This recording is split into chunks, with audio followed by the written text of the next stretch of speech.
please let me know if we can't, if there's any mix-ups or anything that happens like that. As Dr. Shanita Hughes Howard mentioned, my name is Dante Bernard. I want to just give a bit of a background on me before we get into this. I am a postdoctoral fellow here at the Medical University of South Carolina, trained as a clinical psychologist.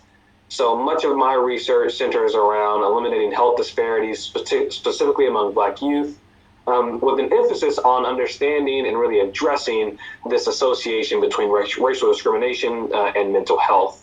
Within this broader framework of understanding and improving functioning among youth who've experienced traumatic stress. And trauma is broad across the spectrum, whether that be, sexual assault, physical assault, natural disaster, experiences of discrimination. This all broadly falls under this lens of traumatic stress. So I'm going to be talking today about stress management. And I think a lot of folks have mentioned this idea of stress and what stress is, or how stress can affect the body. And it's important, especially as we talk about the health of Black males, to discuss, what stress is, what it can look like, and how it can impact the body. And then more importantly, how we can navigate and move forward in the face of stress. So just as the agenda, to reiterate what I just stated, my big three aims that we're going to be addressing today is just what is stress, how does it affect our bodies, and how do we manage stress, particularly within the lens of Black males. So first, I think it's important to have a general operation of what stress is, right? So in the most general sense, stress is how the brain and body respond to any challenge or demand. And not all stress is bad, right? In actuality, stress can help us respond to and understand different challenges and uncertainties that we're presented with. So, for example, if we were in a dangerous or life-threatening situation, stress can help us, right? It increases the amount of blood that our heart is beating. It increases the amount of oxygen that we're having. It allows for our pupils to dilate, so we're more alert. So it can actually serve a very important and adaptive function.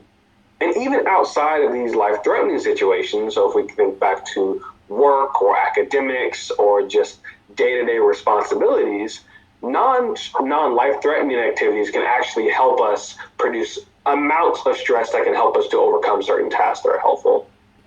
The interesting thing about stress, though, is that it's person-specific, right? That one thing that I might perceive as stressful might not be stressful to the person next to me, or vice versa, it might not be stressful to the person next to them. So stress can be person-specific, and it can change over time, right? And while stress during one short term, while stress can occur during one short time or an occurrence, it can also happen repeatedly over a long period of time. And that's where we find more of these issues pertaining to stress starting to happen or occur. So I think it's important to talk about what causes stress. Specifically within the context of what we're talking about here today, we have these general life stressors, how am I going to put food on the table, or I'm in a relationship now and that's stressful. I have work responsibilities and that's stressful. These are kind of stresses that everyone has to deal with from time to time and talk through. However, there are also this other realm of stressor, which I'll refer to or kind of put into the category of culturally specific stressors. And these are the stressors that are unique to or occur with more frequency within folks who might be underrepresented, who might be marginalized, who might identify as a certain minority group.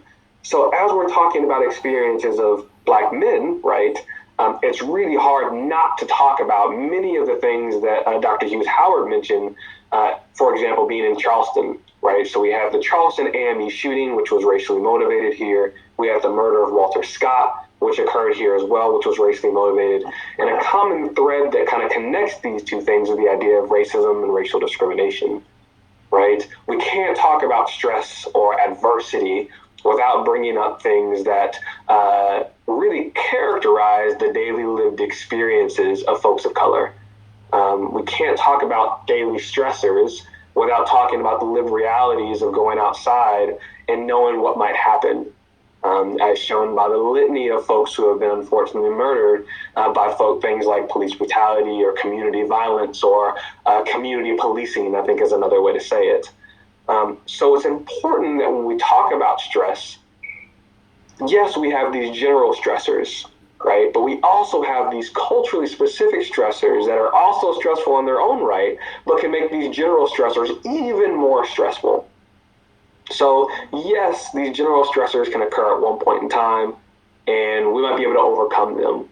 But when they happen in combination with these culturally specific stressors that occur repeatedly, and there's actually some research to say that Black adolescents can experience these culturally specific forms of stress on average of 5 times a day, that they're at a higher risk to experience stress and those negative outcomes associated with that.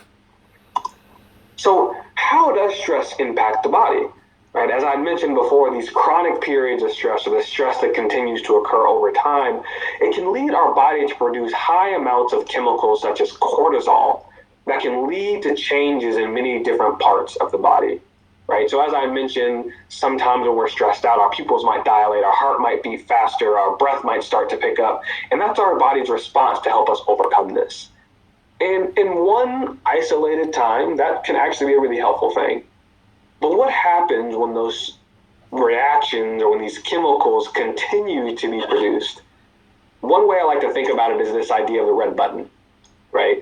If we press this red button once and allow for the button to come back up, we're good, right? The button's been pressed, chemicals have been released, and as the button slowly releases, there's been a time for our body to re-regulate ourselves.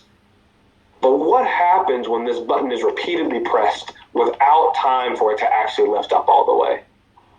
Said another way, what happens when these chemicals are constantly released without allowing our body to have time to kind of purge ourselves of things that are going on, right? Or to clear out those chemical responses or reactions that allowed us to have our heart beat so fast and things like that, right?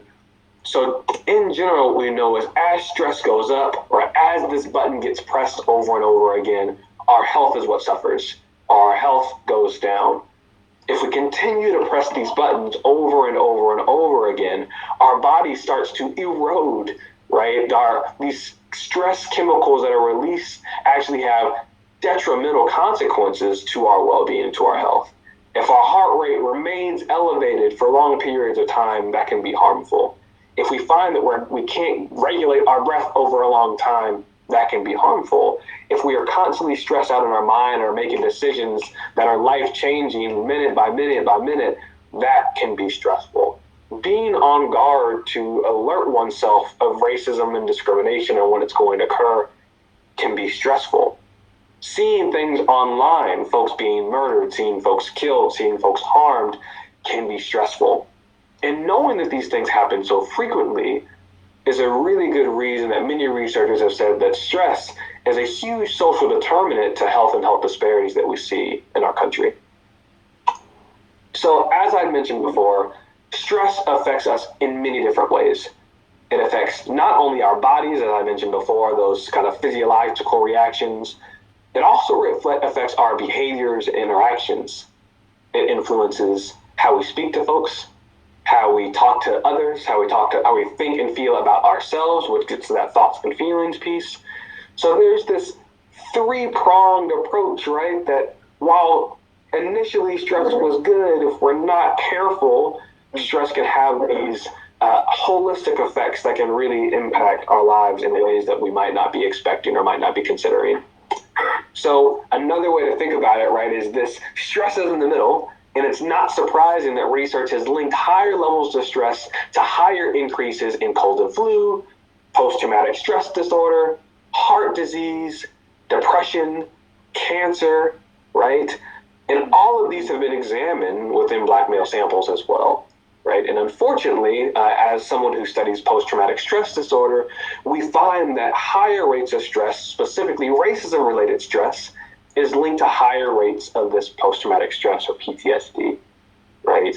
And that's not a surprise, and that's not by chance, right? We find that as these things continue to happen, the reactions that are occurring in our body and our mind are preparing us for things, right, in a way that increases risk for these negative outcomes. So how do we manage stress? That's kind of the more important part. I think first it's really important to take stock.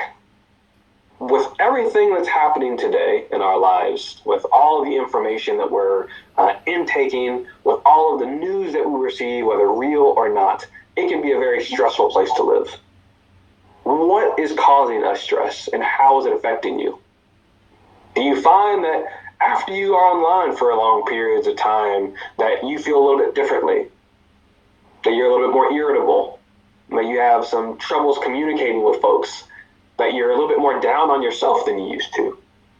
Do you find that after talking to certain individuals in your home or community or in workspaces, that you feel that you have a really hard time concentrating, that you feel like you really want to just pop off at them, right? Do you find that after doing certain tasks, you feel just burnt out? You feel tired. You don't want to go back to these things. The hard thing about stress is it's sneaky. It's one of those kind of silent killers, if you will, that has a lot of pernicious and pervasive effects that impact us in ways that we might not realize until we have done something that we didn't realize that we were about to do. Whether that is breaking down in tears, whether that is yelling at somebody, whether that is shutting down, right? So this self-evaluation is really critical. Not only what's causing you stress, but how is it impacting you? More importantly, I think it's important to prioritize. If I have to be around certain things, if I have to be in certain situations that I know are going to be stressful, what other things do I not have to be around? For me, I'm a researcher, and I conduct a lot of research, and some points in time it can be very stressful. So when I'm doing high stress types of research, I have to ask myself, what are other things that need to be taken off my plate? As a husband and soon-to-be father, I have to now think about, okay, I have a child about to come into my life. What things that I used to have on my plate now need to be taken off, right? As a Black male, I have to also think about my own well-being, the kind of cultural context that we live right now. How often do I need to just put away social media because I can't see videos of folks who look like me being murdered, right? These are the experiences and decisions that we have to make on a day-to-day period to make sure that we are taking care of ourselves. So other things that can help us to manage stress, which are more active in nature, right, is getting regular exercise. One of the things that we know about stress is the more stressed we are, the more likely it is that we stop doing things that bring us joy, right?